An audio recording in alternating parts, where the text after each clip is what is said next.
is up, everyone? Welcome to a brand new series on the channel.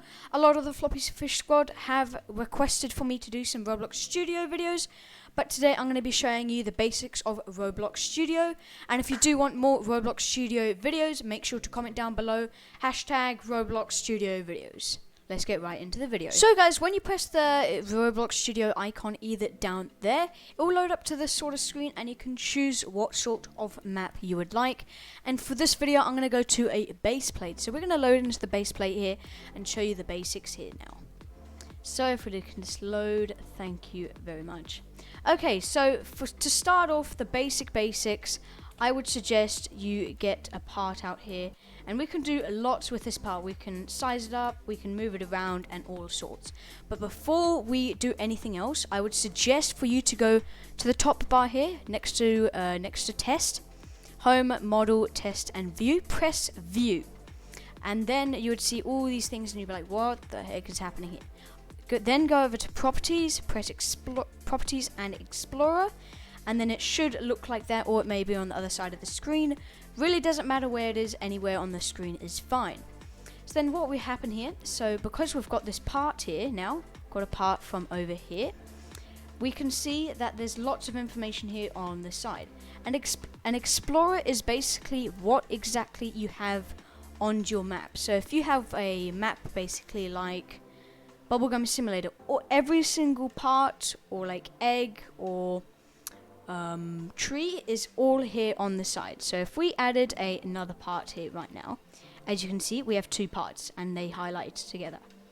So then what we're going to do here now is go down here and we have a look here. So this is properties. We can change anything here. We can change the size, we can change the color. So if we wanted to change the color here, you would just have to go to brick color. It will just highlight when you go over it. Medium stone grey it is right now. If we wanted to change it to a nice yellow, and then that would be really cool. You can see there a nice yellow. And then if you wanted to change the material, as we can see here, if we wanted to make it a wood yellow, there we are, there's a wood yellow.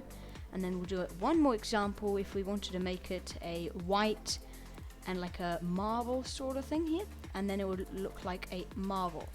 Easy as that. That's all you got to know for the properties and the explorer.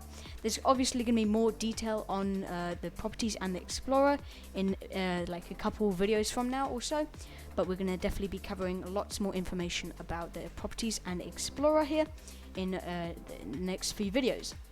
So as we can see, we can adjust the size, but we don't really need to go through any of that right now. But yeah, that's how you start off with a part, and I would suggest get explorer and properties, and then you can change color and everything. So we now have our part here again, and we've got all the explorer and properties here.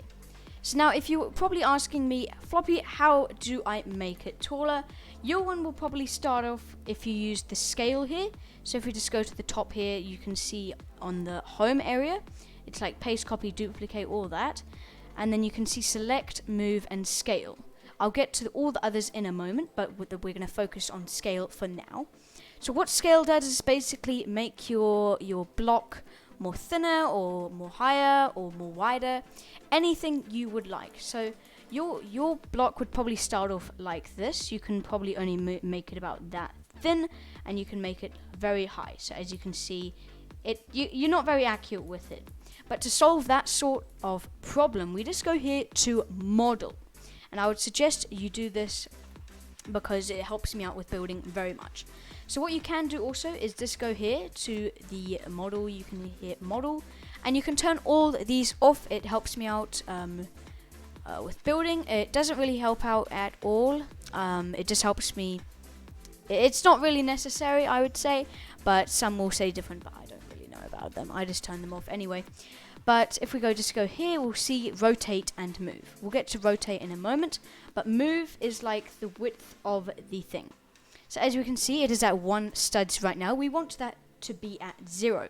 So we can either just, like if it's already clicked, untick it. So it's just a blank block. And now if we go here and we have scale on, and we go like that, you can make the block very, very small. As you can see, you can make it as thin as you possibly want, like that. I'm pretty sure that is the thinnest, you know, that is a good, very thin right there. And then, yeah, so then what you could also do just to, I don't know, this is what I do, but I would just go 0 and then it's at 0, you know, so even if that is ticked on, it will still be 0. So the exact same things work, but with the one stud here, it's very hard to move around, you know, like you can't really make very thin blocks.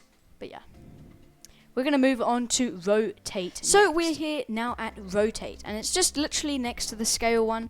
We should have got through the scales all fine. If you do have any questions about the scale, any information about this video, please leave a comment down below and I'll happily reply to it anytime, or join my Discord server and private DM me or whatever.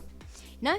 So basically with the scale, it is next to the scale here, and what you can do with it is basically go back here, and then in the model area, go to the model, and to make it really easy, because I'm pretty sure it does start off at pretty sure it's 45-degree angle, so it'll be like that. You can only move it about that distance in a 45-degree angle at once. But I find that very hard, because like if I'm trying to do like a very like an angle sort of building, and it's got different types of angles, it's quite hard to do it with 45-degree angle, so I just put it to a 10. And I would suggest a 10 is good, or you're going to have your blocks just getting very messed up and just skew, you know, like so in a building, it's just not going to be straight. It's going to obviously be like one little stud over or whatever. But yeah, basically here, so this rotate here, you can keep that ticked, definitely keep that ticked, or you will be able to literally move it very easily, and it just won't be in the middle at all. Yeah, you could get it to the middle, but it would be very hard. So I would keep that one ticked and on about a 10. And here it would either be blue, green, or red. I don't really know, but if you wanted to rotate it, as you can see, it is now like on a lean there. If we wanted to rotate it more, we can, and then you just drag it till the tilt you want. So if you wanted to be about like that, or you wanted it to be like that, you can choose either way, but that is rotate. So now there's transform next to rotate. So if you just wanted to go over here, transform, I don't really get the point in it. I don't use it that often. I just use block by block. I don't really know even what the point is in, is it? But you could just either watch other videos about how to use it. I just think I really don't know how to use it, to be honest. Maybe I should get into it. I don't know how it actually works. So we now have select. With select, we can drag it across the ground just like that. Basically just like anything else, but it may not always line up to your thing. So you can drag it around, you can lift it up, fly it in the air, like drag it around with your mouse. It's all you got to do. There, it is a very basic part. Select, you just drag it around. Also, for different types of material, people sometimes do use this, but you can basically choose your material here. So if I find a block, there, as you can see, it is a brick. And if I just go here, if I choose a different material, maybe grass, there you can see it changed to grass. Some people use this, but I find this much easier here, just scrolling up and down, but some people do prefer this way. I do say it probably would be easier, but I'm used to doing it like this way.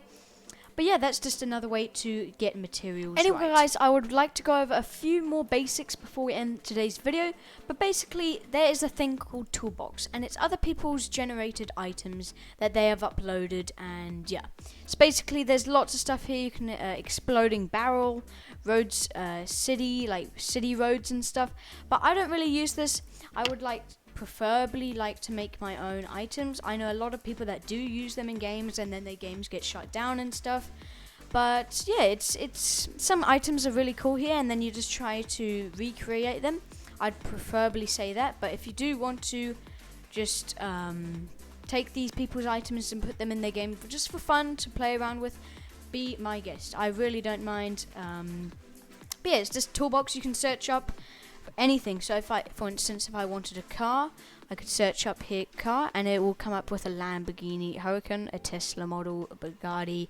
So there's lots of things. And if I wanted to search up a house, maybe we can go here. You can search up literally anything, and it should come up here. And as you can see, there's just log houses. You can click on all of them, and they'll load in, and then you can move them around wherever you want. So yeah, that's Toolbox. Also, guys, I would suggest for any building that you do to make sure always anchor it. And where you can find anchor is you just literally press on the part, and you go to home, and you'll see all along here, underneath lock, press anchor. And what anchor basically does is anchor makes it stay on the ground, because without anchor, it will just literally fall over. So if I quickly show you here now, if we just go here, make that like that. There, just want to make sure the base plate is anchored. Good. So that is unanchored. This is anchored. So we'll see what happens. So we're going to quickly go into play here, and we'll see what happens, because it's really important or anything just falls over. So yeah. So if we have a look here, if we go to the grass, we'll go to here, we cannot push this over, yeah? If we go to the grass, we can push it over. So some people may want to be able to push over their builds. I don't know why, but then this you can just literally it doesn't move. So if that's perfect for houses, and I would suggest to keep it for like walls and stuff, and it really does just make it more stronger, you know, so it doesn't. But okay, guys, I think that's going to be it for today's basic tutorial on Roblox Studio. In the future, in the next couple, I think I'll probably be uploading basically every 2 days of a Roblox Studio content on the channel. There's many cool things that you can do in Roblox Studio, so make sure to tune in, make sure to subscribe, make sure to like and share, and I really appreciate it, and I'll see you guys all in the next video. Peace out.